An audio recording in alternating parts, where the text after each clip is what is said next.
Okay, now on for part two of this, and we'll start part two off with the discussion. This is Survey of Economics PowerPoint lecture 3.1 on international economics, part two. And we'll start part two off with the discussion of the other trade strategy, which is protectionism. And as I say, every country uses a combination of the two. And the question is, what combination? And actually, back when I taught international trade and finance, the final exam question, which I gave them at the beginning of the semester, was which is a better strategy? And the best answers were that you've got to mix it and what that mix is and how to mix. We don't worry about that here. But in other words, protectionism simply stated means limiting the importation of foreign goods and services. There are a variety of mechanisms, and we'll look at each of them in turn. The main advantages that are argued for this are protection of infant industry, protection from pauper labor, and the generation of revenue. There is also an argument to be made for defense. Like, for example, you don't want to be importing steel because steel is a major part of your military. Okay? That's an argument in favor of protectionism that dates back to the 1930s. Okay? It really doesn't have the same kind of relevance now because warfare has changed considerably. The others still have considerable relevance, and so we want to look at them. All right, and we want to see if their argument, the argument for protectionism, is as persuasive as the argument we just saw for free trade. First, the protection of infant industry. What we mean by this is the protection of newly started industries. Now, go back with me to what we discussed in microeconomics. When you begin the production of a thing, whatever that thing is, you don't have specialization of function. Specialization of function takes over. Okay, it will start. You haven't developed your economy of scale. So you faced your highest per unit cost. Per unit cost is what we referred to as marginal cost. So you face your highest marginal cost. Okay, at that point, if you have to face competition from foreign producers, many of whom have already developed an economy of scale, you will be at a competitive disadvantage. To correct for that competitive disadvantage, you protect the new industry. Okay? This is a very persuasive argument. So persuasive that every industrialized country currently on the planet, this is how they developed industry. They all protected the new industries when they were first starting out. As an example, we look at the development of the textile industry in the United States. Okay, and if you want amplification of that, check out my lectures on U.S. History 1, okay, which takes place from 1790s to 1820s, really. Okay, the problem is that when the U.S. begins its textile production, which it does almost exclusively in the Northeast, all right, if they have to face competition from the United Kingdom, particularly, but from the other Europeans, they'll get buried. Okay, because by this point, the United Kingdom developed their textile industry in the late 16th and early 17th centuries. They've been at it for 200 years almost. Okay, so they've developed an economy of scale. So if you have to face competition from them, you'll get buried. Okay, they can produce for a much lower cost. And so the US government imposes protectionism. This is one of the things that pissed the southern states off, okay? Because the southern states benefited from free trade, okay? The southern states benefited from textiles from the United Kingdom because they were much cheaper, okay? The Jefferson administration first introduces the Embargo Act, no trade at all. This really wasn't done to protect the textile industry, although it had the ancillary benefit of doing that. And it actually will cost a lot of political support for Jefferson, but this isn't US 1. You want to learn about US 1, go to those lectures. Really, they did it because of the Napoleonic conflicts. Okay, from the 1790s until the War of 1812, Britain and France used the United States, tried to use them against each other. Okay, well, Jefferson decided, you know what, enough of this. We're just going to stay home and pass the Embargo Act that prohibited all shipping. The Non-Intercourse Act modified this in 1809 to no shipping to either of the main combatants in those wars, Britain and France. They also passed Macon's Bill number 2, which we won't get into, which did basically the same thing. Okay, then there's the Tariff of 1816, the Tariff of 1828. Okay, this is going to lead to the nullification crisis and the compromise tariff of 1833. The U.S. maintains a protectionist regime all the way up until Smoot-Hawley Tariff in 1932, all right, to protect American industry.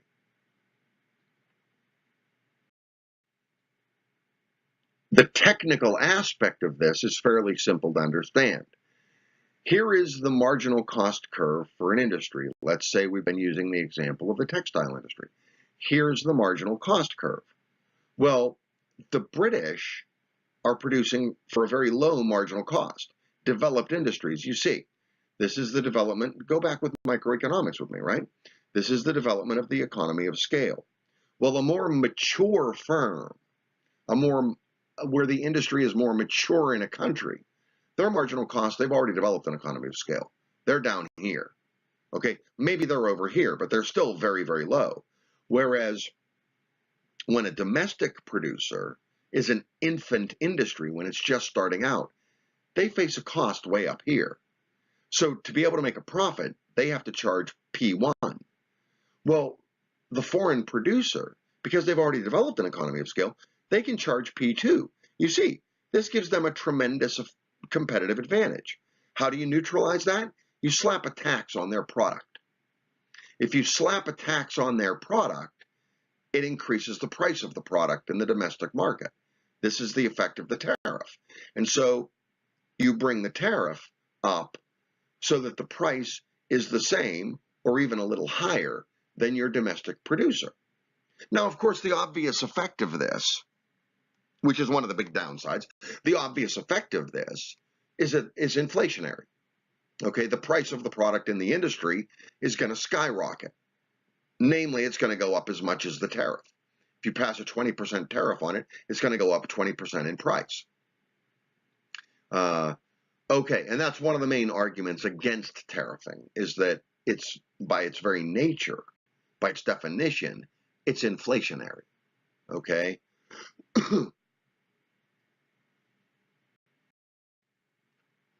Now, the second argument, which is still plausible, and this is one of the main arguments, in fact, probably the main argument that the United States makes in passing tariff measures, in passing trade restrictions on China and India.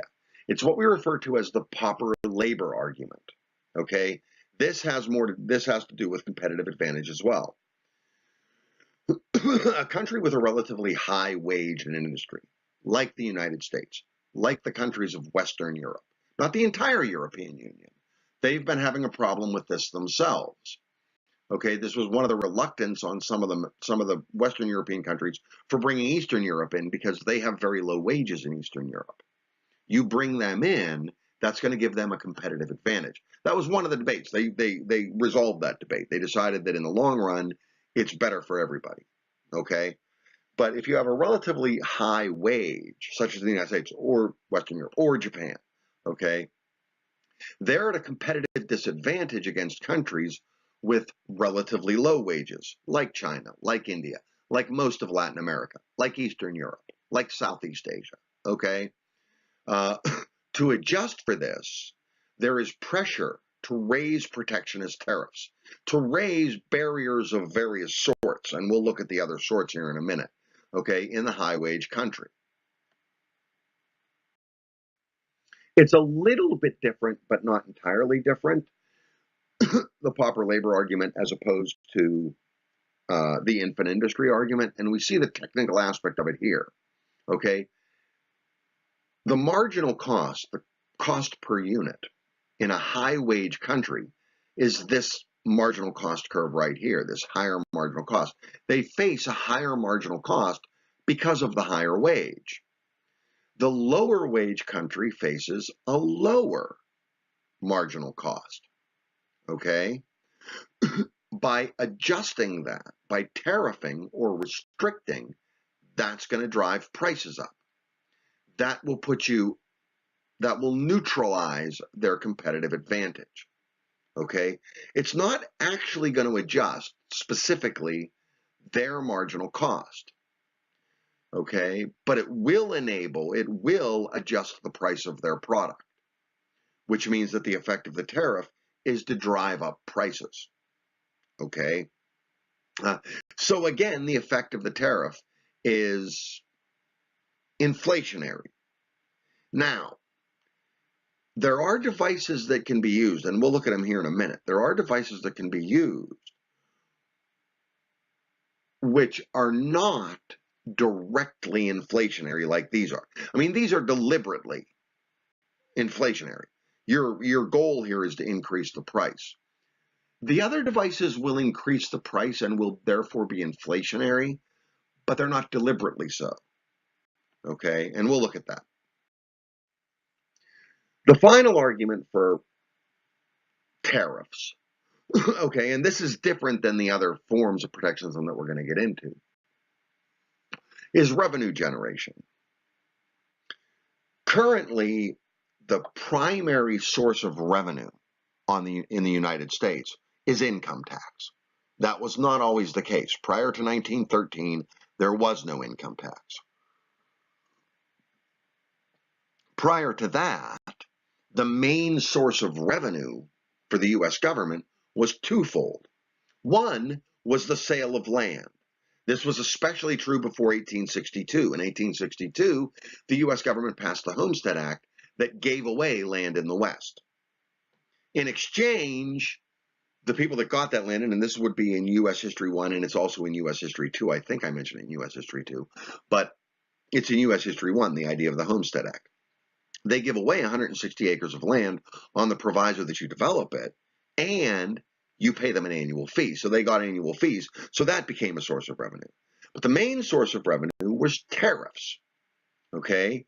The U.S. introduced this protectionist tariff regime beginning in 1807.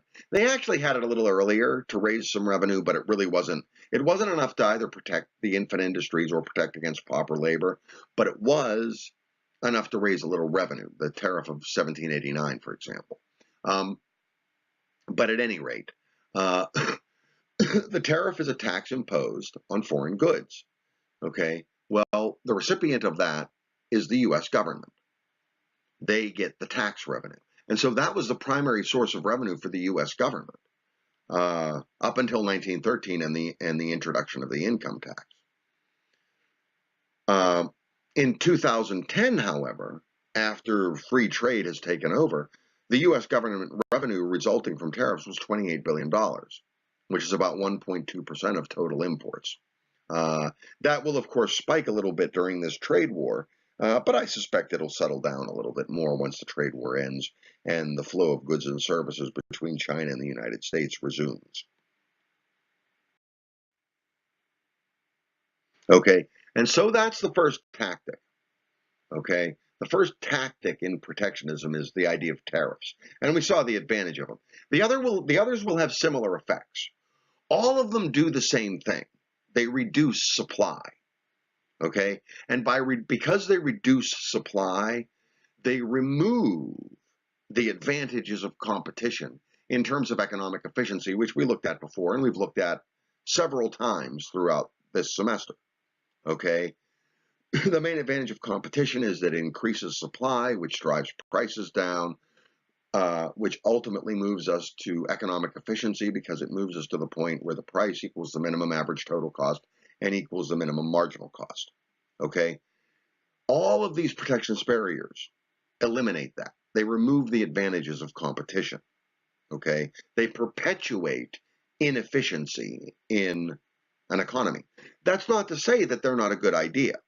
Okay, that just means that the residual effect, the consequence of it, is the removal of efficiency. There are reasons for it, and that's what we're looking at here. Okay, there are reasons because of demographic voting blocks. There are reasons because of the development of new industries. There are reasons because of disparity in wages.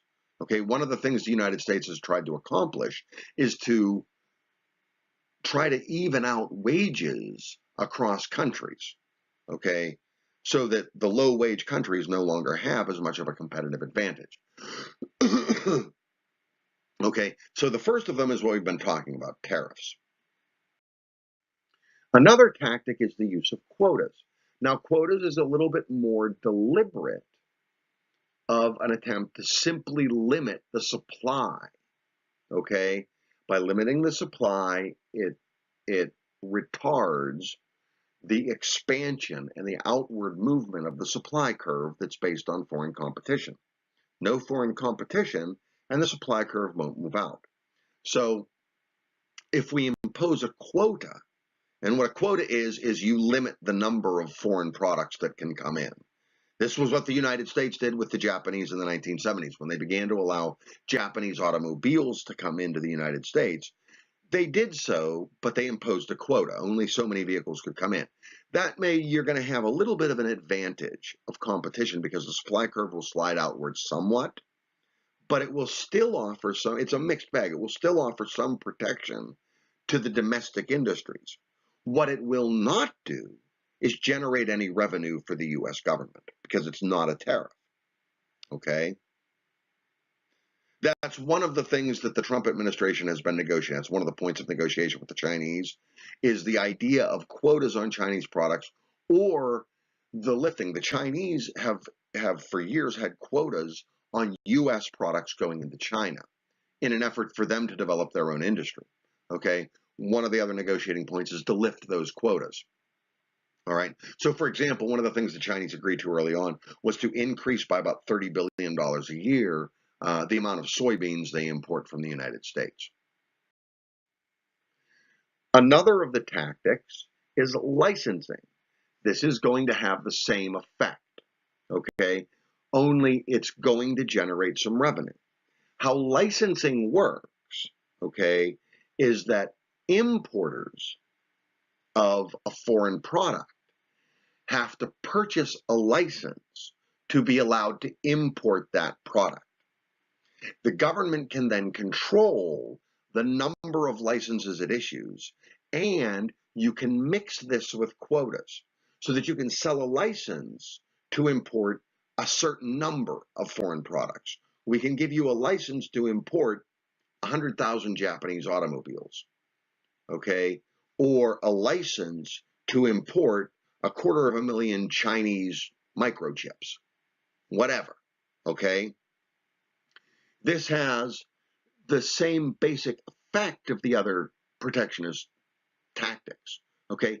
Particularly quotas. It's going to limit the number that come in because this gives the government control over the number of licenses that it issues, which will control the amount of foreign products coming in, all right? But it will also have to a certain extent, the advantage of a tariff because the government will sell the license to the importer and therefore make a little bit of revenue, okay? So it's a modification of quotas. And at the end here, I'll mention the General Agreement on Tariffs and Trade, and both quotas and licensing have been a loophole, a way to work around some of the stipulations in the General Agreement on Tariffs and Trade. Okay, and so they themselves have become included in that. Another, and probably my favorite tactic, is the idea of safety regulations. Okay, what the government, and we look at government functions. One of the functions of the government is to regulate economic competition. Well, if a government imposes safety regulations, it forces not only domestic producers, but any foreign producers to abide by those regulations. Those regulations typically will increase the price, increase the cost of production. Okay? So they'll have a very similar effect to a tariff to protect from pauper labor. Okay? Or to protect from them having a competitive advantage. It's going to increase their marginal cost because they're going to have to now abide by the safety regulations. This is one of the more recent. Okay, they go back really to the 80s. Okay, more recent ways of skirting the stipulations of the General Agreement. Okay, and so, for example, This is the method by which the European Union keeps out a lot of U.S. agricultural products, particularly, okay, both livestock agriculture and produce. Because what the EU says is that the U.S. products use a lot of, use a lot of what are called GMOs. They are genetically modified organisms. Okay, so hybrids in terms of livestock, hybrids in terms of crops. Okay, well, the Europeans argue that those GMOs, because of the systematic process by which they are developed, they represent a biological hazard. Okay, they are chemically produced, and so if they biodegrade, when they biodegrade, they poison the soil. It's a very iffy argument. Okay, and that's one of the things before attempting to modify the terms of trade with China, the U.S. entered into it with the European Union. This was one of the sticking points, okay, was that the U.S. said that's a bunch of nonsense, okay? They are not a biohazard by any means, okay? The other thing that the Europeans have managed to limit as a result of safety regulations are automobiles, okay? American automobiles typically, especially the big SUVs and things like that, they typically produce a much higher level of carbon, okay, which the Europeans argue is bad for the environment. That's a more plausible argument. And so when the Trump administration went into negotiations, they went into negotiations on the idea that, well, you know, you got to lift some of the restrictions on U.S. autos going in and U.S. agricultural products going in and knock out some of these safety regulations. They've been relatively successful, okay, the U.S. has, but not entirely successful, okay. This is another example I have here is the tuna industry. One of the ways the United States protects its tuna fishing industry is by arguing that the tuna that are caught, this in the case of Mexico, but it's others as well, the tuna that are caught are not under the regulations of safely caught tuna that are in the United States, okay? Like they made a big make a big thing about no net tunas and things like that because, oh, they catch a lot of other fish that they're not going for and it's bad for the environment and blah, blah, blah, blah, blah. Okay, so this is another safety regulation. Safety regulations are real iffy, okay? They're real iffy.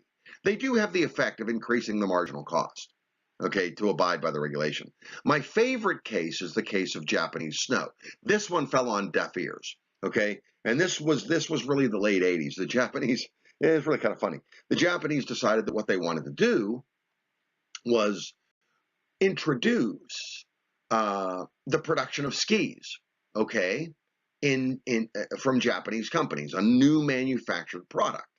Well, at the time they're going to introduce this, they of course face a very high marginal cost because they haven't taken advantage of specialization of function, blah, blah, blah. They haven't reduced their marginal cost. They don't have an economy of scale. And who they're competing against are the Alpine countries, Sweden, Finland, okay, Norway, the place where people are basically born skiing. They ski before they can walk. Well, those guys all have a competitive advantage. Okay, their marginal cost is very low. They've developed an economy of scale in those industries. So the Japanese make an argument, and it's in the guise of a safety regulation. And the argument is that the the snow, you see, the snow, it falls on Mount Fuji in Asia, okay, in Japan. Well, that snow is very different than the snow that falls in Norway and Sweden.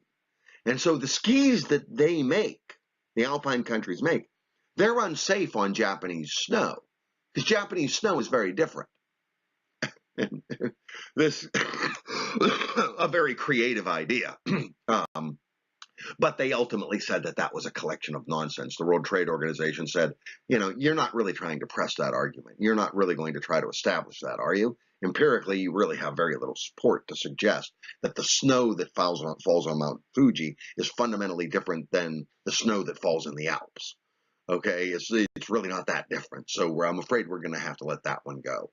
So that one kind of fell on deaf ears, but it's my favorite creative solution. It's a very creative solution.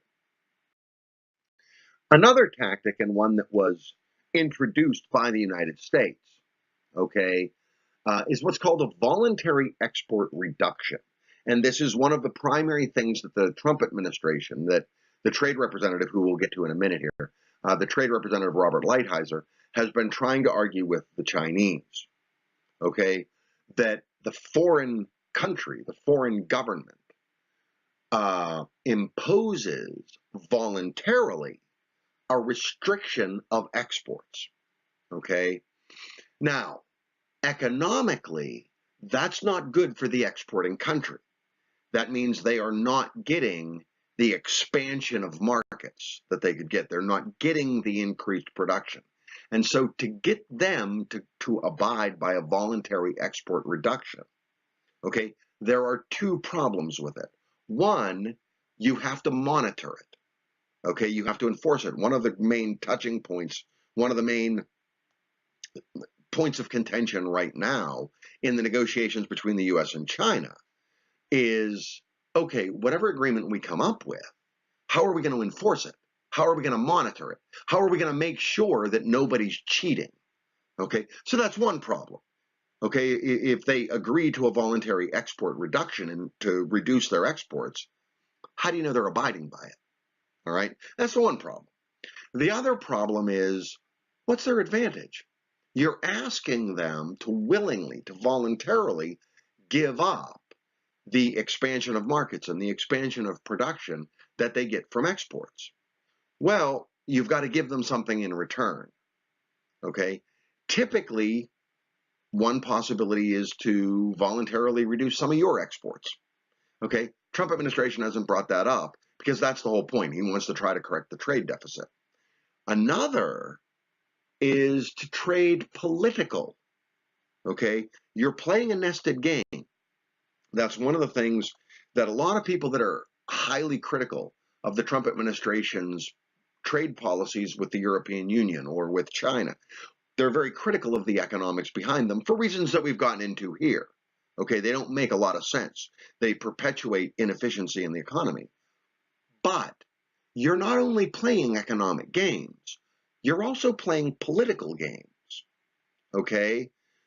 And so in exchange for more optimal economic outcomes, you might sacrifice some political outcomes. Okay? And so that's on the table in the negotiations. Everything is on the table. Okay? Originally, what I thought when the Trump administration initiated this trade war with China, well, at the same time, the Trump administration was entering into high-level talks with Kim Jong-un of North Korea over the nuclear program. Okay? North Korea is in China's sphere of influence. And so I thought the Trump administration might be trying to maneuver something, and they may yet be. They may yet be. The game's not over yet. Okay, we still have a lot of moves to be made. Okay, to negotiate with the Chinese, like, okay, we'll give up a little bit of this trade nonsense. Okay, by these trade negotiations, if you give us a free hand in dealing with him. Okay, which the Chinese have not done. Okay, any kind of military operation against Kim Jong-un is off the table. The Chinese will not permit it. Okay, that's their sphere of influence. And so the Trump administration is playing a very high level, high stakes poker game. They're playing a very high stakes game with Xi Jinping in China. Okay, well, the negotiations with North Korea are part of that game. Improved trade relations in terms of trade with China are another part of that game. The game has multiple facets to it, okay? And so voluntary export reductions help. They give another option of how to play. They'll have the same effect as the others, okay? If they voluntarily reduce their exports, it's going to limit the advantage of competition by limiting supply. And here I just want to show some of the patterns of trade, okay? This is the percentage of total trade. You see, while they make a big deal about China, China is only 10%, 10.5% of total U.S. trade in 2017. By a considerable margin, the EU is 26% of all U.S. trade is with EU nations. They are the largest trading partner of the United States. Okay? And you see the others. The Republic of Korea is rising, and so is India. Here you see exports. You see that collectively between exports and imports, the EU is over 50%. Okay? 24% of imports, 28% of exports go to the EU. When you look at China, only 14% of all U.S. imports come from China. Only 6% of exports go to China. Okay? So while it's a big deal, it is not the game-ending deal. All right? We'll now bring in the U.S. Trade Representative. And I don't have his name here because it changes, right? Relatively frequently, although Robert Lighthizer has been there. Currently, the U.S. Trade Representative is Robert Lighthizer.